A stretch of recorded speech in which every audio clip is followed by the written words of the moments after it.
Straight from the edge, it's time for some daytime drama. Over on Y&R, Adam got shot, and kind of a little unexpected, opened the door. He was staying at the tack house, and for a split second, he kind of recognized who it was, and of course he's bleeding out on the floor, and Sharon comes in, and she is able to call 911 and save him. And so all the families come together, you know, obviously around Adam, even though they're so apprehensive with his amnesia claim, and they know everything that he's done. And Victor's really trying hard to do what he can to rehabilitate Adam in the family, even though everyone's fighting him, and they have good reason to feel that way. And when he did disappear, obviously, most of them were on pretty good terms with him, but the fact he just returned from the dead brought up a lot of stuff that they kind of dealt with. I mean, with him and Nick, they were on pretty good terms, but now with the gunshot, he does survive, and no internal problems, and he comes out of the surgery, and I can't remember how it worked out, but he got his memory back, and the trauma of it, I guess, jogged all of his memories. And so a lot of people still are like, well, is this fake? And you never know with Adam. But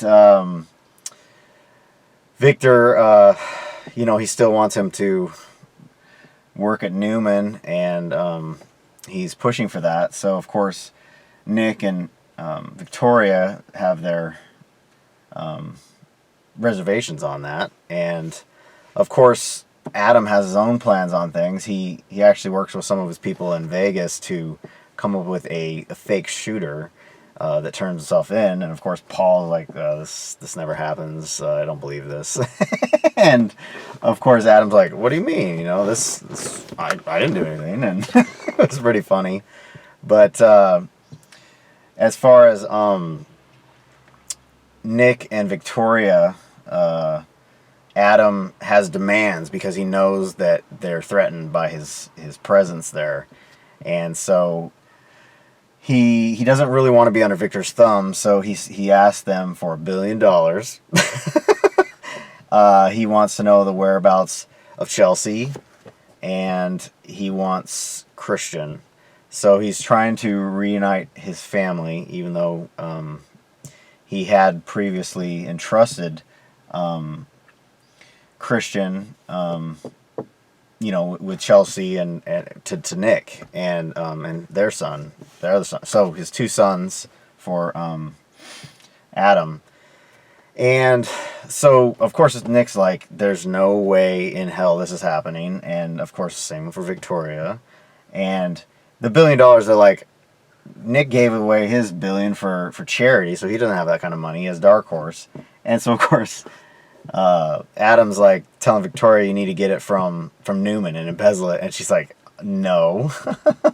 And so he's like, well, those are my demands, and of course they're not going to meet him.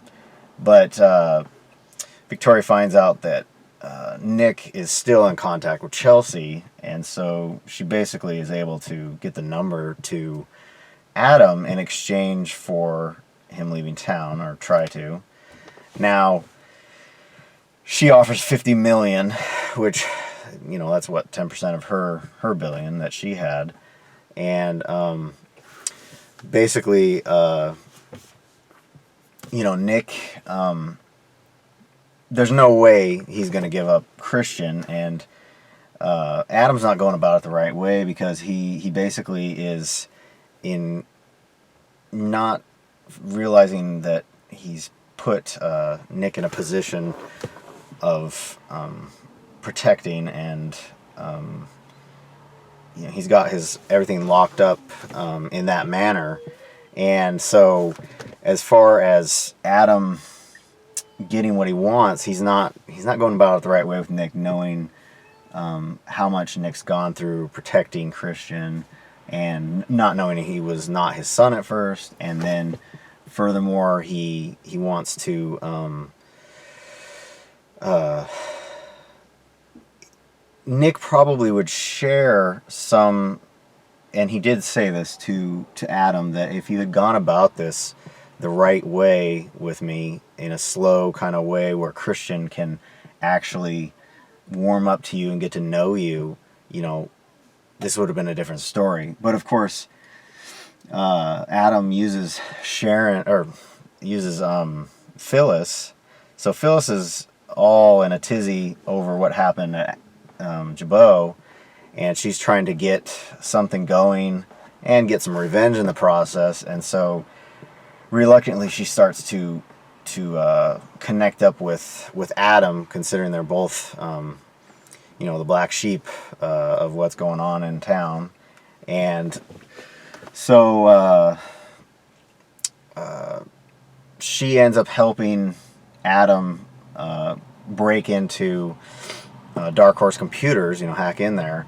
And this all came on the heels of the Billy and Victoria party, kind of basically not an engagement, but like we're together. And Adam and Phyllis had crashed it, and of course they weren't invited, but in some sense they knew everyone there and should have been.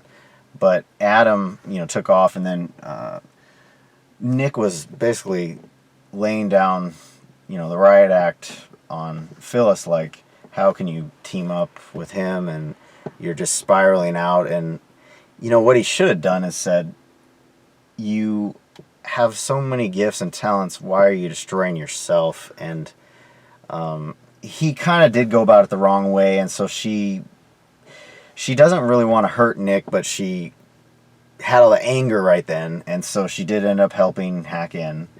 And so Adam was able to learn about Nick having over leveraged Dark Horse in debt. And so basically he'd gotten the $50 million from Victoria, and he went and bought out the debt and came into Dark Horse to talk to Nick, saying basically like, I've got you. Make a decision whether you want Dark Horse or Christian. And you knew what Nick was going to do. I mean, just classic full Nick in his full element. Just, I don't need 24 hours to figure it out. You can take Dark Horse. I don't give a crap about it. I'm protecting my son. And just beautiful. Like, both of them were right there in each other's, face. And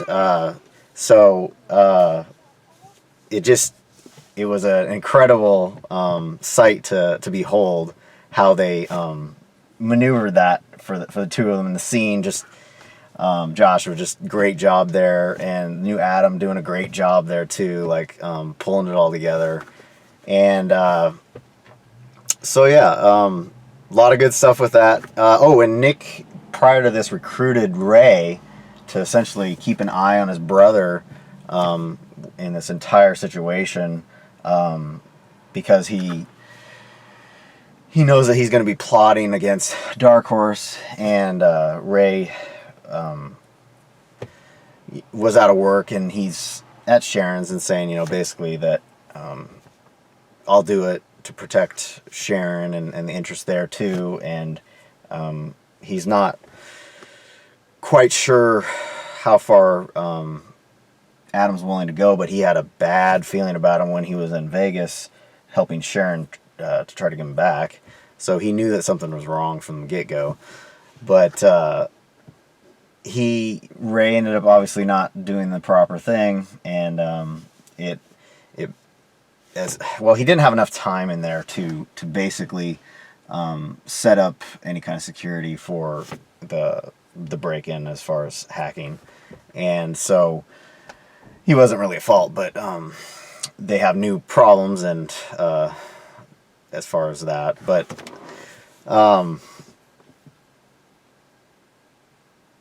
so of course Sharon and Rey are having nice sex scene together, and at the same time, Adam is dreaming about Sharon and having his own sex dream with her. And the hilarious part of the whole thing is she's got these two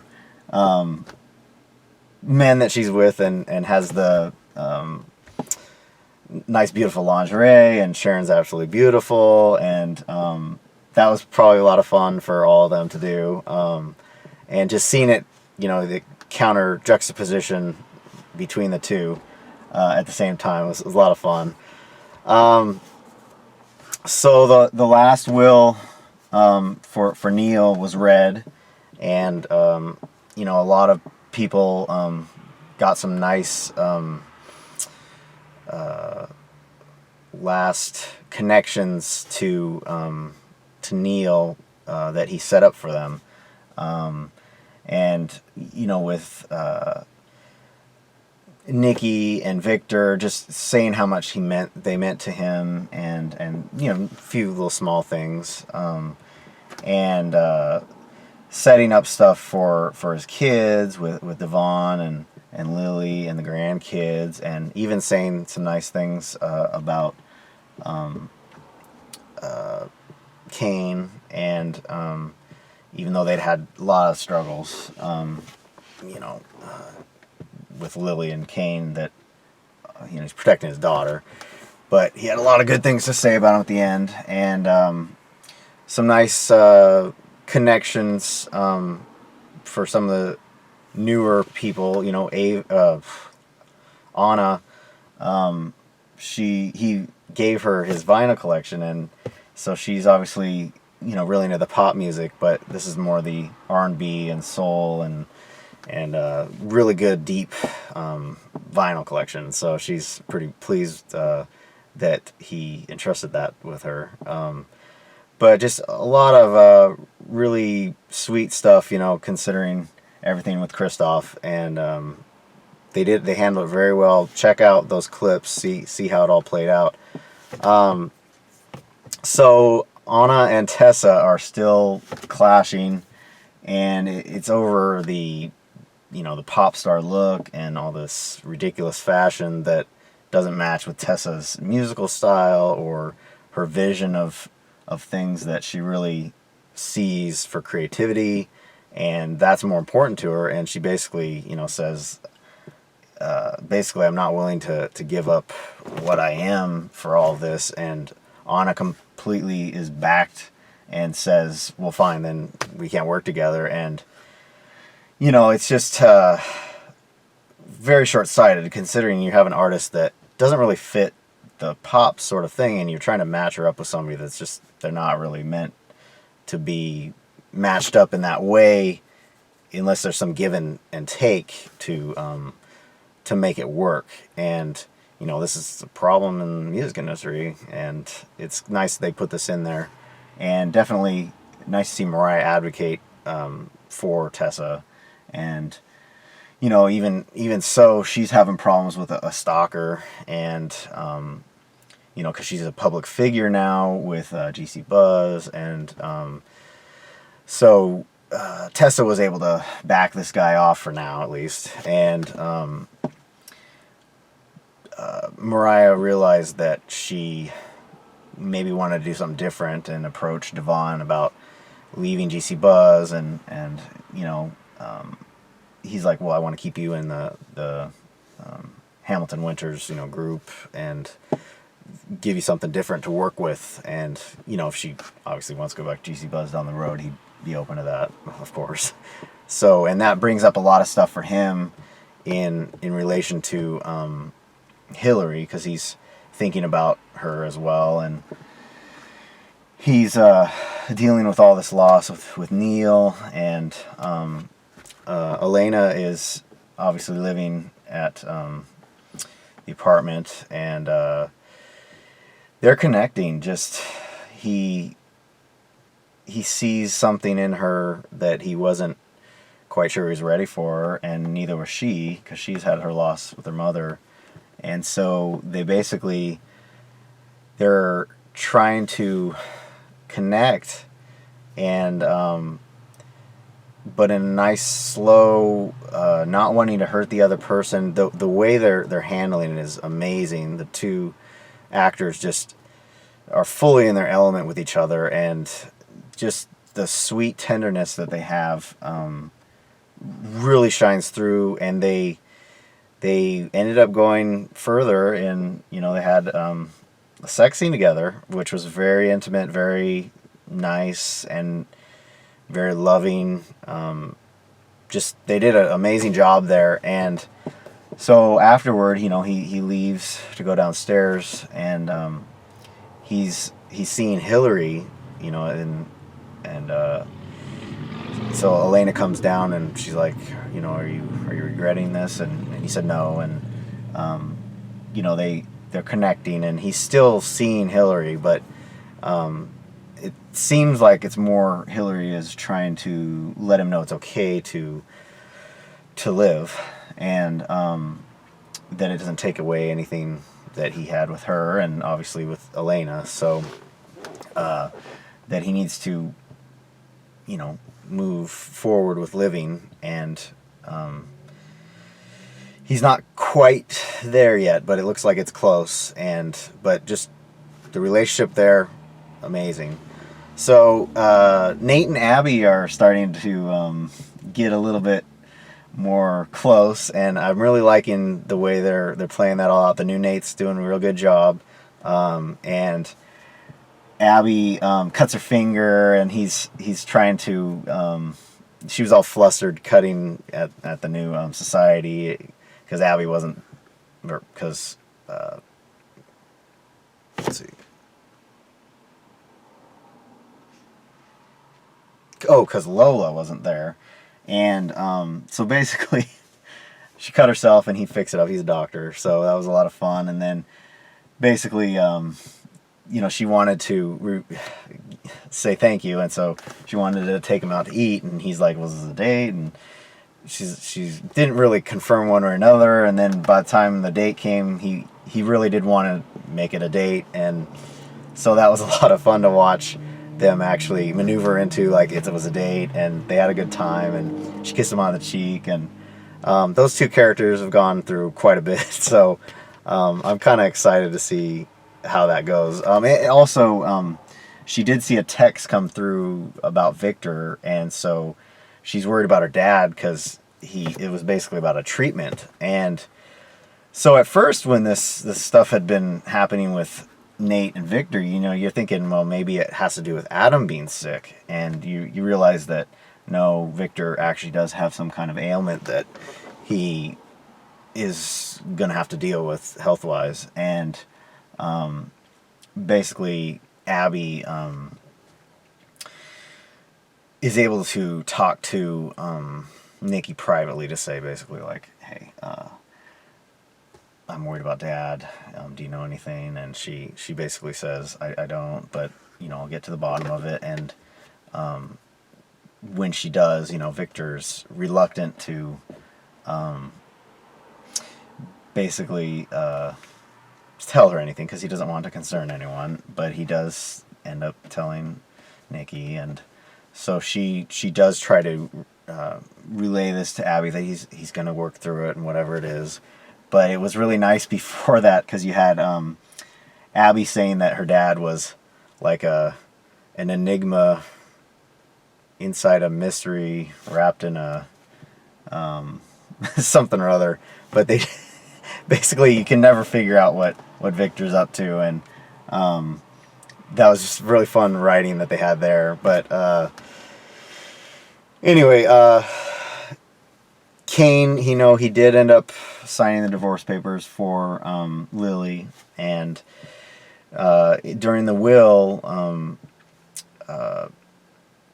Lily had gotten a Hans Christian Andersen fairy tale book from her dad, and Neil's trying to give her something to strive for in her life. Now he's gone, and so he does realize what's important to her in life. And so Kane watched this, and of course he's thinking like, he still wants to be that white her knight in shining armor to help her and love her and be back together. So be nice to see how this all plays out there. And then you also have Tracy kind of wanting that too, but also liking Kane. So we'll see. And then Mia and Arturo made their exit, and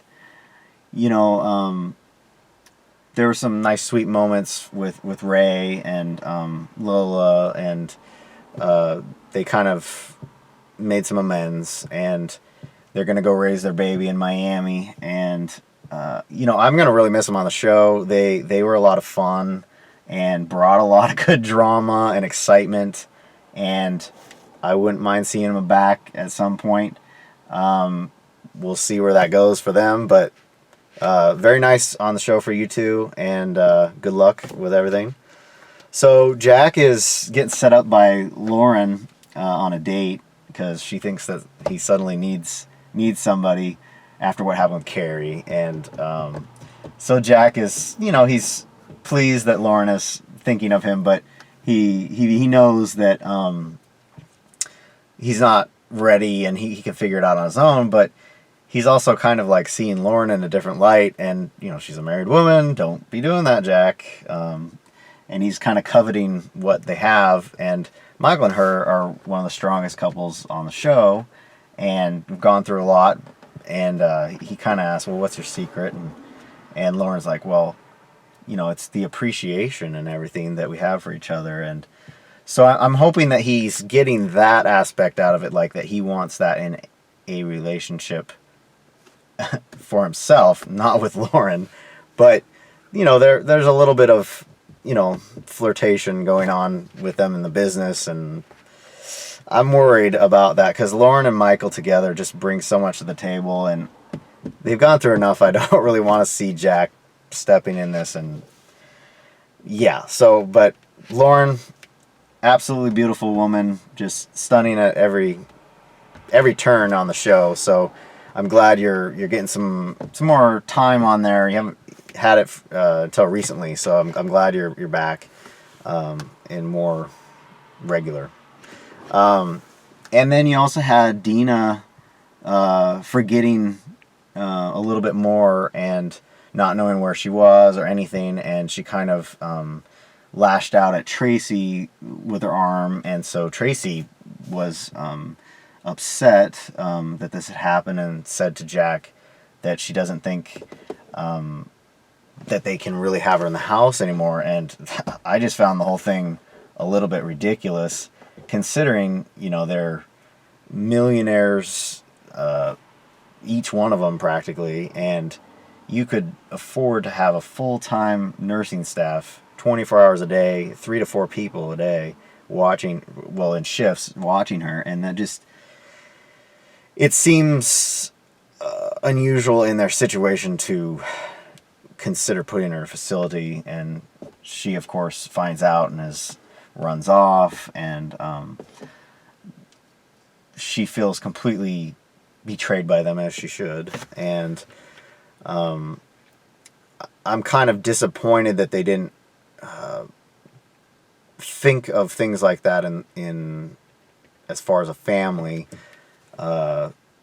because they have the means. And some people don't have the means, and maybe that would be a different issue for a different family. But for the Abbott family, they certainly have the means and the know-how to get the right people to help her at the house so that they can enjoy as much of her life with them as possible. Because if she's in a facility, it's going to be, you're heading there to go visit, and there's plus and minuses to that too, but it should have been her choice when she was clear and coherent, not something forced upon her.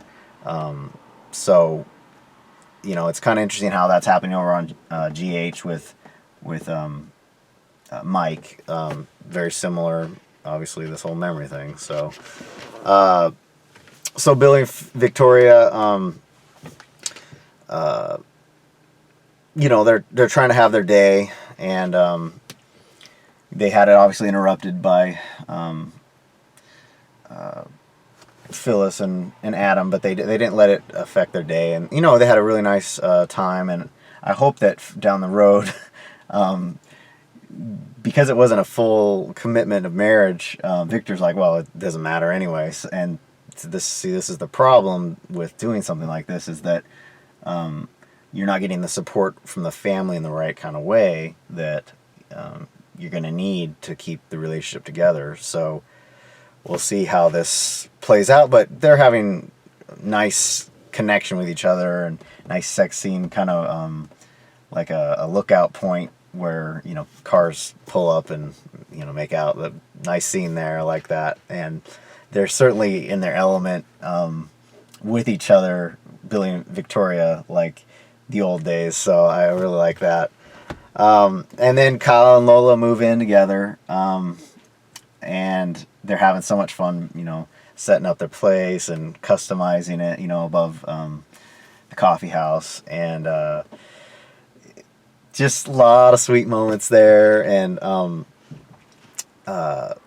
he's having some struggles still with Summer, and, you know, she's got all her stuff going on, trying to draw him away from what he wants to do with Lola. And so, of course, Lola calls Summer a vampire, and he's like, what are you talking about? And she clarifies, she says emotional vampire, and just really nice job on the writer's part sticking that in there, because, you know, a lot of people know about these sort of things, and I wouldn't classify Summer as an emotional vampire per se, but the idea certainly was nice to throw in there, and I enjoyed that. But they continue to set up their apartment, and, you know, they have this sexy, like, painting scene where, you know, they're putting the red paint on the wall and then getting on each other's face. And before that, he put her up on his shoulders to tape off the ceiling. Just sexy. I liked all that. Keep it up. And he also proposed to her, you know, kind of spur of the moment, and she was kind of taken aback. I mean, that's what she wants, but she wasn't really. There's just so much going on quickly in the relationship that she didn't quite expect it, and so she did realize that she wanted it. And so he ended up asking Rey, and Rey, he did say, all right, you know, you're in the family, but he's always going to have his eye on him to protect his sister. And so just ton of fun there. Anyway, over on GH, the nurses' ball is in full effect, and you got two major threats going on to the cast. And on the one hand, you got Shiloh and the cult, and the other, you got Ryan coming back from Canada to terrorize everybody and get Ava back. So you have Shiloh and Sam heading over to the nurses' ball together, and of course people are taking second look, like, why is Shiloh with you? And they know that this is a alleged cult leader, and Sam, of course, it makes no sense for her to be with him, but of course she's undercover. And at one point, Peter, you know, he mentions Molly's. I don't think he said Molly. Well, he did, because he was connecting to Sam about Molly. That, you know, there was this cult leader in town, and basically it was Shiloh, and he let him know, like, that he knew that he was the cult leader. And, you know, it's that tension, but Peter played it off nice, and Shiloh, of course, acted like, oh, what are you talking about? I don't know. But then it seems like Brad and Lucas started to realize a little bit more about this from that situation, and they're looking on, and of course they have Wiley, and Brad knows that Willow might be connected to this. So it ends up that Nina is in the hallway and overhears Willow with her lawyer talking about the adoption stuff, and she realizes that she has a baby out there, and is saying, like, oh, you're a horrible, basically, mother, just like you're a horrible teacher. And just totally lays into her, and Willow, someone is trying to defend herself, but then of course Shiloh overhears the whole thing before Nina leaves, and he knows from that Willow has basically had his child and squirreled the child away to where he can't be a father, and so he is pissed as hell. He comes up and is totally threatening her right in her face, and just all the stuff that is bubbling under the surface with this fake facade he has. And out of nowhere, Michael just comes in and pushes him off and is like throwing him to the floor, and like just he's got up, all his muscles, and Michael's in his full element, like protection mode, and he obviously would do this for anyone, but he's protecting Willow, who he has a big connection with, and just watching that happen was one of the best. They set it up so nicely, and Shiloh ended up backing off, saying, this isn't over, but Willow is kind of, like getting a hug from Michael, and it's okay and all this, and Michael had ripped off his blazer when he'd gotten up, at Shiloh, and just so awesome. And Chase wasn't there to do that, but he was thankful that Michael was able to step into that role, and both of them have obviously a real soft spot for Willow, and he didn't seem threatened by Michael doing that, which was great, because their concerns is for Willow's safety and the child and everything. And as far as down the road, when they actually do reveal that Wiley's Michael's and not Willow's, it's going to change this whole dynamic. But I do like Willow with Chase, and it'd be sad to have that end for her and Michael to start up down the road. We'll see how that goes, because you got so much awesome stuff going on with Michael and Sasha, and it's just sexy stuff going on there. How she's watching how he interacts with different people, and sees, he's kind of like Sonny, and he's kind of like Jax, and she sees all the elements of Michael that, he's one of the top character, in the show. He has so much that he brings to the table, and, she's got an eye seeing all this unfold, and what kind of character he has inside. And I like all that going on with them. So I hope those two sets of couples stay where they're at, as long as possible, because I think they're building something really nice with the four of them. And Sasha's not threatened by Michael protecting Willow either. So, this group of four could be a pretty good group of friends going forward, and I hope it doesn't end up in triangles too much, to break it up. But very nice how that's all playing out, and they're all similar-ish age, so pretty cool. And Christina came to defend, or alert Sam to what had happened with her leaving Dawn of Day. And of course, Sam's in on trying to bring down Shiloh, so she can't really say, but she knew, and basically played it off like she was still in the cult.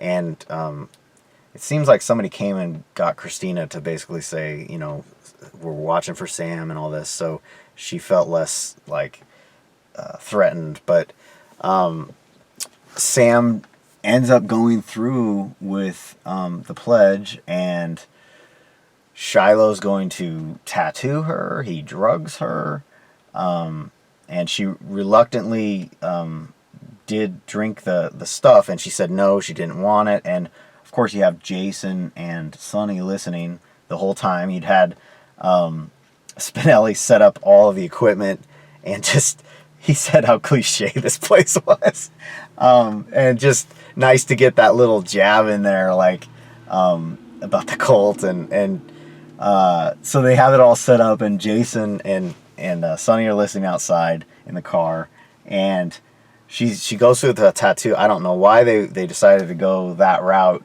I guess you could get it removed, but hepatitis and all sorts of other diseases you can get. I'm not really pleased about that part of the story, but Sam's doing what she can to get the pledges back for all of the people that are blackmailed in trust. So she is totally drugged out, and Jason realizes that he has to go in there. They got enough information to get Shiloh, and they get blocked by a couple of people, and he can't get to her quick enough, but he realizes when he gets up there that they went to the tower, and so he ends up going and stopping Shiloh right when he's taking his clothes off and he's going to rape Sam, and she's out of it, and she kind of can't even see everything that's going on, and just that complete vulnerability. And it's hard to watch Sam in that, but considering how tough and capable she is, and Jason is just there to just throws him down the stairs, and just it was just awesome to watch. Shiloh's all banged up, and he goes and picks up his woman, and just he's protecting her from the situation that went sideways. And but you knew in the end he was going to be able to stop Shiloh from going all the way and raping her. And so of course they do leave, and they get a sample of Sam's blood. Seems like Monica sped that up to get it done so that they can say she was drugged and all this, because they're building this case. And Sonny, just when they went in the house, Jason went upstairs. Well, he ended up knocking out the two guys with Jason or whatever, and then he was waiting for D.A. Dawson, who he called, and he knows that she's involved in Donna Day, and he basically says, this guy's no good. He's raping all these women and exploiting them and stuff, and he's like, we got tons of evidence, you got to wake up to this. And she's just totally backed in the corner because she, is upset with Sonny because he allegedly killed her father, and so she doesn't trust him, and she's like, well, you're no better than this guy. And Sonny's talking about the blackmail and how the tendrils of this thing are all over the place in their city and worldwide. I mean, this is just like DOS and Mac and Nexium and in the real world, and that's just like one little organization. And so how far is it spread all over? Because blackmail is a legitimately horrible thing, crime to be happening, because you have control over people when you want it, because they don't want to have their secrets revealed or whatnot. And so it'll be interesting to see if GH writers go as far as what's going on in real life, to say they don't know how many players are involved, even within Port Charles, where it extends around the world for this particular organization, and then what is it connected to. And you also have Harmony coming back, and so she's going to work to basically find out whether her grandson or granddaughter exists for Shiloh, because she's totally brainwashed by this guy, and he even makes digs like you're just an empty vessel and acting like she's totally worthless. And this is kind of the problem when people are looking outside of themselves for this really structured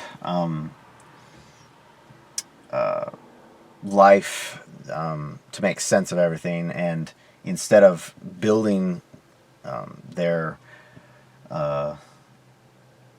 world from themselves and God and everything, and instead she's obviously gone to using him as this strong person that has set up her whole life for her, and saying like he said you're worthless to me unless you get this, and you're going to be out of the trust, and she's like just freaking out by all that. But she ends up going over to see Willow, her daughter, and of course Willow. They just step back a second. So it was nice to see Jason and Sam at the hospital bed for Shiloh, and they're basically like, you know, we got you dead to rights.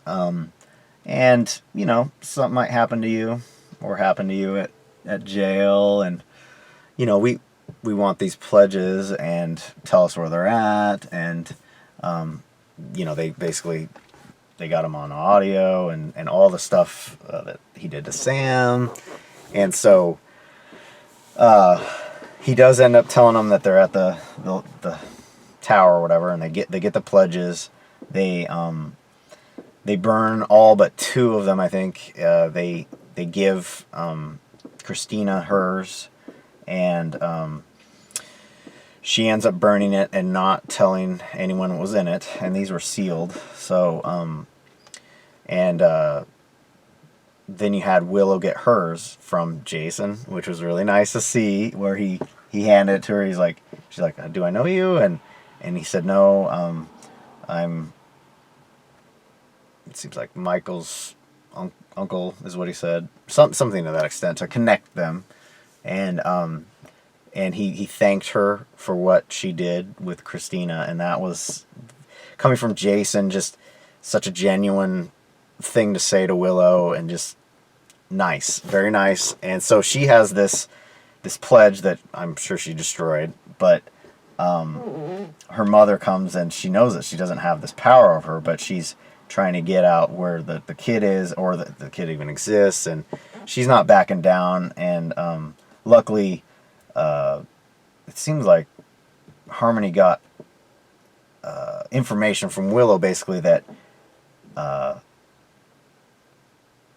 Shiloh was arrested. So what had happened prior for Willow is she was with Chase, and this is all at the school too, and Chase got the call from DA Dawson to go forward and arrest Shiloh, because they had all this evidence. And he basically jumped out of the room and almost did the skip with the feet together, and that Chase, just nice job there, a lot of fun, what you did, and making that scene fun. And so he got to arrest Shiloh, and just a fun scene there. And then watching DA Dawson come in there, and she had also talked with Sonny, and Sonny basically showed her he had the blackmail and all the evidence, and him and Jason were working with her, like saying, come on, like, you got to take this guy out, he doesn't have power over you now. And her blackmail that she'd given was about the fact she covered up her mother hiring somebody to kill her father. And so through all of that, Sonny is very protective of D.A. Dawson, and he allegedly killed her father, so he's trying to make amends for himself and help her. And so she's walking out the door to go do the arrest, even though technically she's like, well, you have this over me now. And he grabs the thing and hands it to her, and she's like, well, how do I know there's not any other copies? And he says that that's it, and that he says isn't blackmail a crime. And just nice moment that the writers threw that in, saying, this is the good mob guy, and working to protect the community instead of pull it all apart. And so she's thankful for that. But Harmony is getting this information that this has all gone down and that Shiloh's arrested, and so she's going to leave to go see him.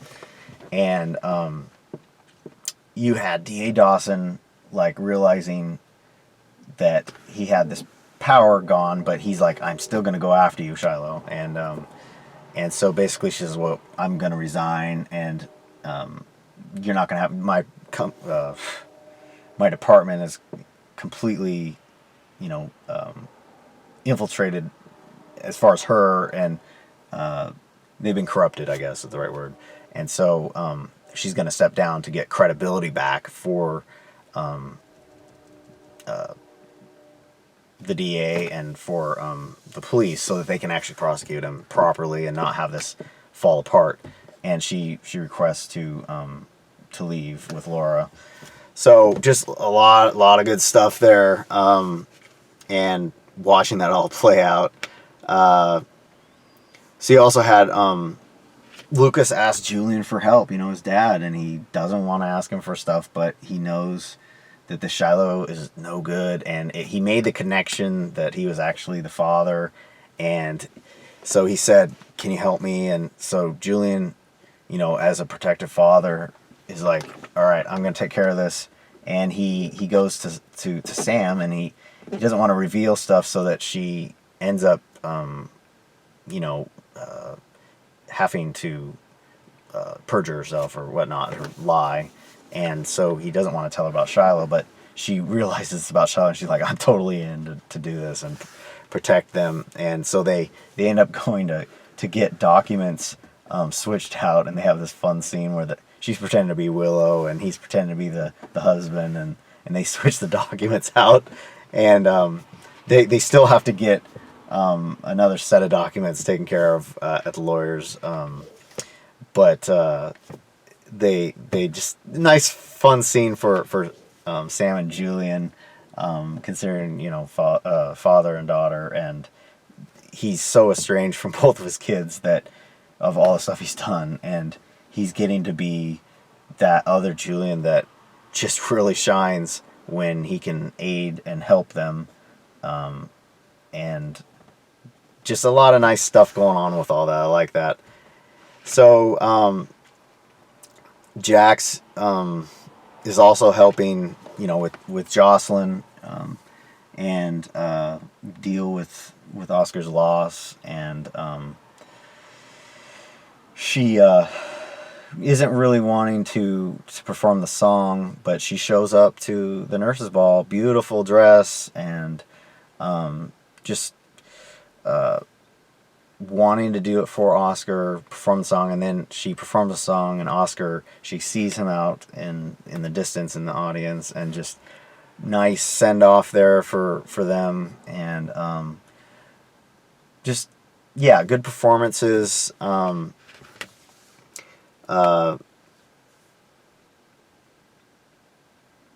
So continuing with Jax, he's obviously in town to help her deal with that, but now he's already starting to lock horns a little bit with Sonny, saying he's going to move in next door, and of course Carly's like, come on, Jax, like, can we just try to figure out how to, like, simmer this down? I know you're going to be in town, but let's, I'm just saying this to start off, but he makes a purchase at Aurora Media with Drew. He buys half the company, and he's going to run Crimson.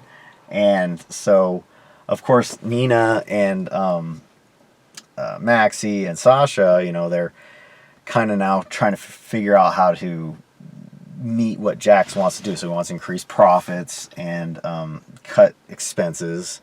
And so they're trying to figure out, well, how can we keep our expenses and then turn profit? So they're trying to go after, like, Ava for, an interview, and push it a little bit. So Valentin, obviously, he's seeing this all go down with Nina and Jax, and he's getting a little threatened, and he doesn't quite know much about Jax, but he, there's some moments there with Nina and Jax, you're like, when this whole Sasha thing blows up on Valentin, that's not Nina's daughter, I kind of see something maybe with Jax and Nina. I don't know if Michelle will still be there at that point. She might be moved over to Y&R, but either way, whoever they cast, I think that's going to be a lot of fun if they get a little triangle going there. And you even saw Valentin talk to Sonny, like, they've worked together a little bit, but they've locked a lot too, saying, let's team up, push this guy out. And Sonny, of course, doesn't want Jax there either, but he doesn't really want to buddy up with Valentin. So we'll see what happens with that. But fun to watch that. And then you obviously had Neil seeing all these different people connected to Alexis, Jax and Julian and Sonny, and he's somewhat romantically interested in Alexis. I mean, absolutely beautiful woman and just totally capable. And so he's seen Jax walk off, and yet another one that she didn't fully have a marriage with physical, but they've been friends forever too. So he's trying to like read her a little bit, and she's been looking up on him a little bit, figuring out his past. But I'm interested just how this is all going to play out with two of them. I like them together a lot, and it's fun, the play and build up to it. So you also have Hookhan Ryan. He's coming in to get his woman Ava, and they're trapping him easy. Like she's set up the situation to where she can take him out. And you had everyone at the nurses' ball not knowing that he was there yet, and he knocked out his brother Kevin, and he'd hung him up in a straitjacket in the rafters, which was kind of funny. Later he said, "I left you hanging" or whatnot, and little pun or whatever. And he'd also knocked out Scott, and just he had the fake hand and everything. It was hilarious stuff. And he did end up tracking down Ava to she'd bought in some new property outskirts of town, and she let him come in with the knife, and he's essentially saying he loves her all this, and unbelievable considering that he knows that she knows that he killed the daughter Kiki, and he's still going for it, but she ends up pulling the gun on him, and he's kind of excited by the whole thing because he sees how capable she is, and that's exactly what he's in love with. And so she's going to kill him. And then, of course, Curtis finds out, it seems like from Laura, because she's the mayor, and you'd had this whole thing with Dawson getting involved, knowing about what Mac and Felicia and Kevin and Ava and Laura were planning to draw Ryan into town and draw him out by pretending that Kevin was with Ava. So the police are now involved, but Laura gives a tip to Curtis where they're at and gives him a little bit of a lead time, and he gets in there, and he's trying to get Ryan's kidney because Kevin is a match, and he knows that Ryan most likely is a match, and Kevin can't because he's pre-diabetic, because Ryan had essentially had him in the institution, and he screwed them all up. So he's saying, like, Ava, don't kill Ryan, we need his kidney, and so she reluctantly puts down the gun, and the cops come and they arrest him, and then basically Ryan's walking out saying that she couldn't go through with it and that she really loves him, and then she just comes up and stabs him right in the back where the heart is, and you're like, oh my gosh, like he's gonna die. And well, we know we're not really, but and so she's got to deal with this because she wants revenge for Kiki. I mean, Kiki's such an amazing character, and her daughter was murdered so brutally, so she needs this revenge in her heart to deal with it. But when she's arrested, it's obviously attempted murder, and they don't know if he's going to live or not. And so Scott is like pleading with her, please say not guilty. And she's like, well, she wanted to do it. She didn't mind going to jail for it. And then he's like, but if he lives, you won't get another. Or, well, this was later. He called on Julian, and Julian said this, that you won't get another chance to to kill him if he lives. And so that was enough for her to plead not guilty, and that was fun to watch. But, this revenge thing is not something that can never be satisfied by killing him, and all of it will come down on her like a ton of bricks at some point. So hopefully she can learn to deal with him living and having to face the sins he's done to all these people. So he ends up living, and so Ryan, of course, is getting all these visitors to try to say we need the kidney, and Commissioner Ashford, she's had the 2 kidneys failing, and Curtis is trying everything, and even had it seems like Kevin and Franco, different people trying, and so they're starting to realize that they don't really have any way to leverage him to do it, and he's killed obviously all these people, and there's some subtle things going on where people are seeing, or I mean, if you're watching, you can see the character starting to build something together to get him to give up the kidney. So, all right, so Aunt Stella realizes that nobody's able to get him to do it, so she goes up to him, to Ryan, and says basically that, you have this ego and everything, and what's going to happen when you die and you go to hell and all this stuff, and God's going to see all these sins, and that at the end you could have helped this one woman, and maybe there's some redeeming quality about you. And so he says he doesn't care about any of that, but he just wants this woman to shut up and just get her out of there, and he'll sign it. So of course, you're, wow, okay, they're going to get the kidney, and they end up going all the way through with the kidney. He signs the documents, and you see it ends up that Ashford's fine, and everyone's pleased, and she got the kidney, and so you start to realize, because Franco had injected Ryan with some serum, and he went into essentially shock, that there might be something more going on. And so you have a few players that had some cryptic dialogue. You'd had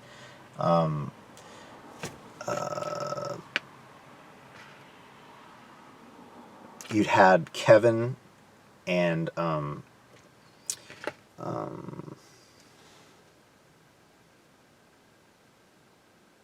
Finn talking together about their oath, to do no harm, and where the line was on helping people versus taking a kidney, and they know that Ryan's not going to die from the kidney, and he's murdered all these people, and so they're trying to go into a gray area in their thinking, which, take it for what it is. And you also had Franco injecting Ryan, and then you have Elizabeth and Curtis. All 5 of these people, and I think there might have been one more, are watching as Ryan is taken out, and he's still in a slight coma. And so they might have actually forged this by having Kevin pose as Ryan. It remains to be seen how that all plays out, and that for each of them, they're all moral people that are now engaged in something that be difficult to see how their conscience deals with that, and it might have ramifications for them at the hospital, because they've obviously broken rules and regulations, the oath, and everything on this sort of thing, essentially stealing somebody's kidney. But interesting plot might come out of all this. So you also have Maxie talking to Peter about getting Dante back, because she realizes that the WSB only looks at him as an asset, and she's thinking about her father and how Dante might not be able to completely heal unless he does come back and heals himself from within, and obviously with Lulu. So she says to him that they need to go out and go after him, and I think that's great, considering a lot of these organizations, institutions don't really look at people other than an asset, and the spy organization and stuff. So good plot line there. I'm excited to see if they actually can go get Dante back and what maybe he's up to right now.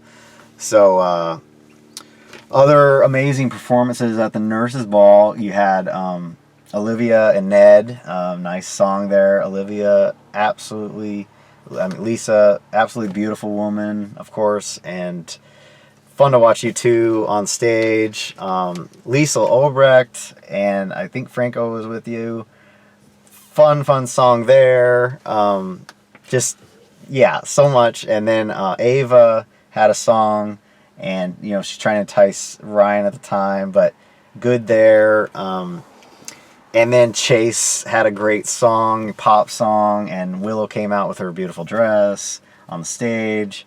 And then also Anna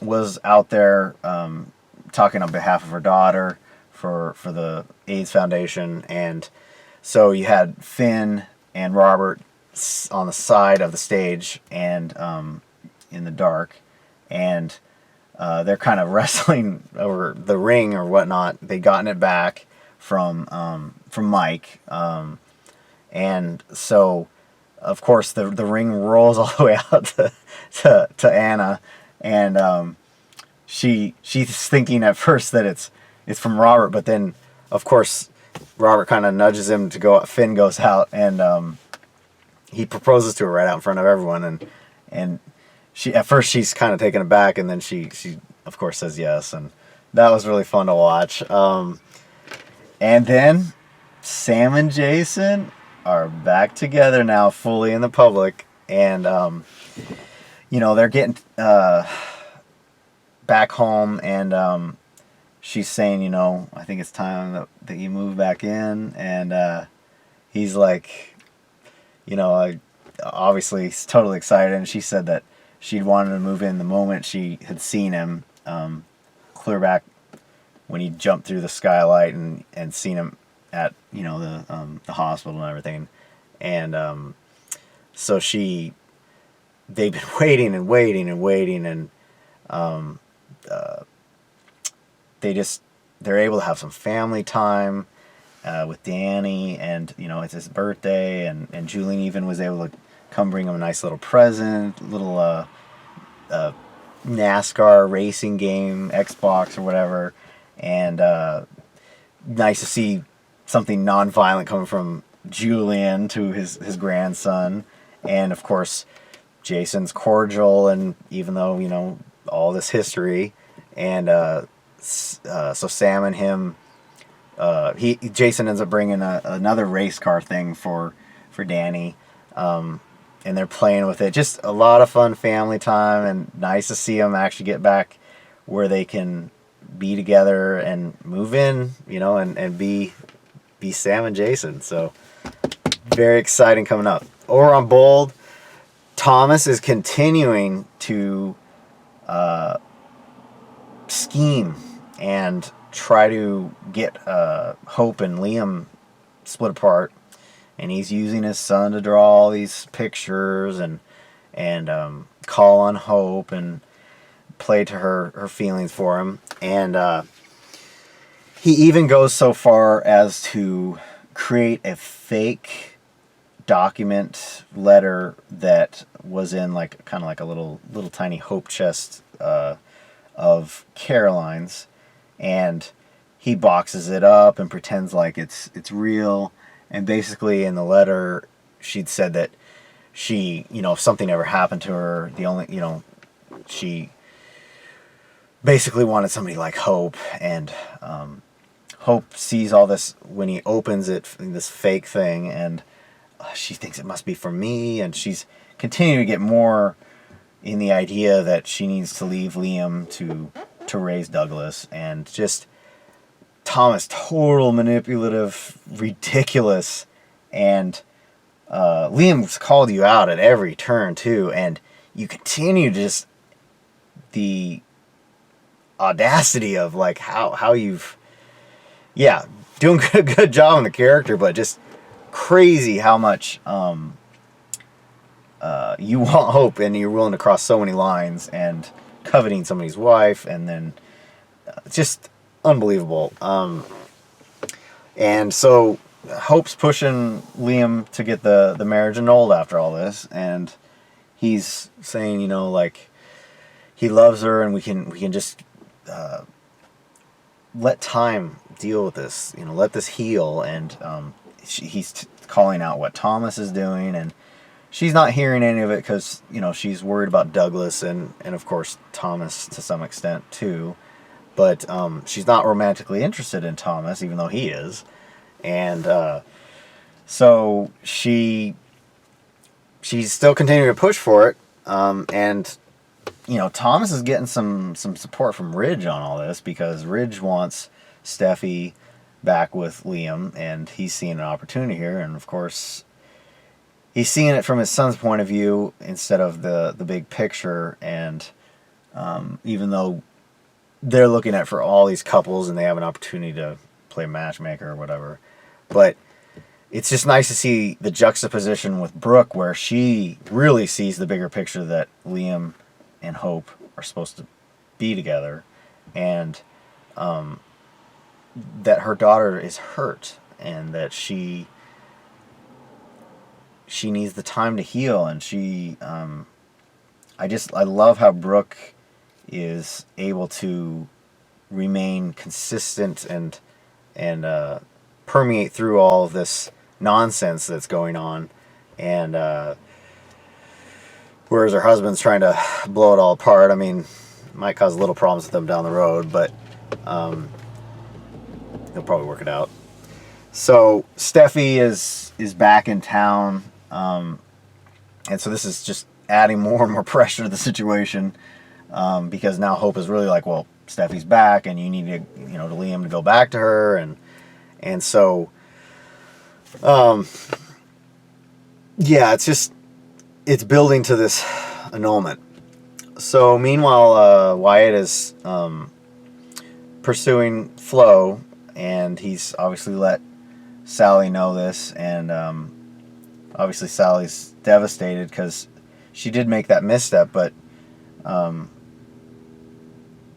the connection between Wyatt and Sally is really strong, and one of the better couples on here. And Wyatt, he's wanting to pursue Flo and see this where the love is, I guess. And Sally is basically saying, okay, do this, but I don't want to know about it. And he's kissing Flo, and they end up doing this little, he comes over, and they want to go in the pool, and she gets in this sexy blue elastic string bikini. And of course, now we're trying to separate here. Obviously I like Sally and Wyatt together, but let's objectively look at what Wyatt and Flo are together separately. But they have a sexy scene where they're playing in the pool, and then they come out, and they even had this whole thing where he'd had on these ugly board shorts, and she was teasing him, and then he had better ones that he kept there. And so they end up having a nice sexy sex scene. And the two of them together, I gotta admit, they are there's a lot of dynamics there that very nice to watch, just objectively, and very sensual and emotional and everything, considering their characters. So it's hard to watch, considering I really like Wyatt and Sally, but this needs to be explored, I guess. And Xander ends up overhearing later that with Zoe and Flo that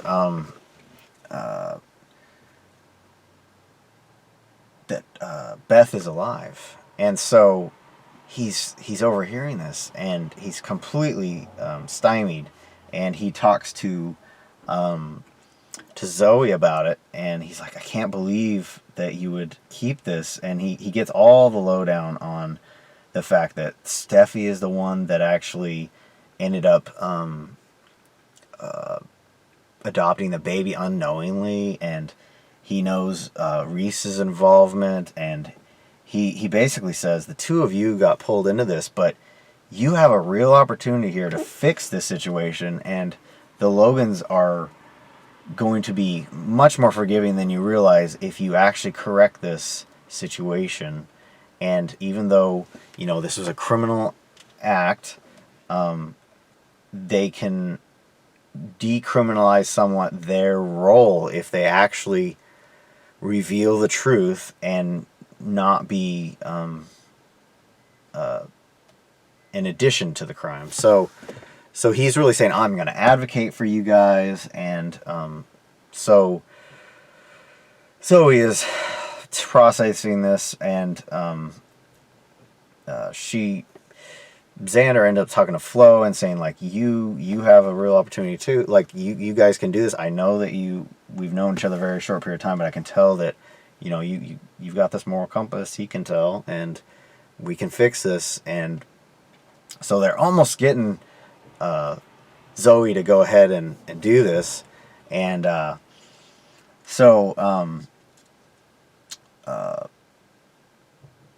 he ends up going over to try to stop the annulment with Liam and Hope, and he gets all the way in there, and he gets stopped. Thomas goes out and rattles his car and sets the alarm off, and so basically Xander goes out to try to turn it off, and Thomas is right out there like, you shouldn't be here and all this stuff, and he's like, what? This has nothing to do with you. Why are you doing this? And he's like, this isn't your house. You have no right to interfere, because he's trying to make sure that this annulment goes through. And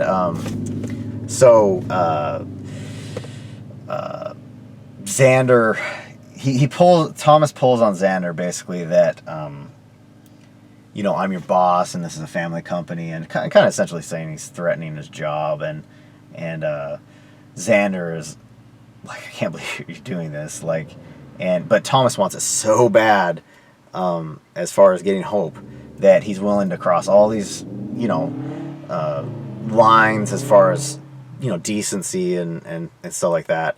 And Xander kind of almost drops that Flo is connected to why he's trying to stop the annulment, and so he ends up going over to talk to, Thomas goes into talking to Flo, and, you know, she's like, I don't know what you're talking about with the Xander thing, and Thomas gets right in her face and is like screaming at her like, tell me now what this is, just totally despicable, like, and using your physicality and everything. I mean, the Thomas character, I do like the Thomas character, but he's justifying this because of the loss in his mind to do all of these crazy things, and hopefully he's able to, down the road, try to apologize and rectify all this, and I guess he'll probably blame it on all of that, but really at the end of the day he's gonna have to take responsibility.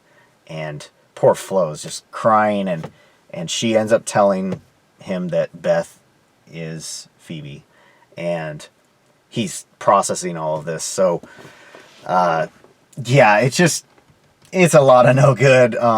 And he's going to try to bury this information. There's just no way, because he still wants Hope. And, you know, Xander is this maybe saving grace, because he has this moral compass too, that this is totally wrong. And I don't think he's going to be able to remain quiet. And him and Flo, when they get together finally on the same page, which they were temporarily until Zoe screwed it up, It's got to come out. I mean, there's just, even though Hope and Liam did sign the annulment papers, it's just, these things can be fixed quickly. So, a lot of fun stuff. Keep researching out there.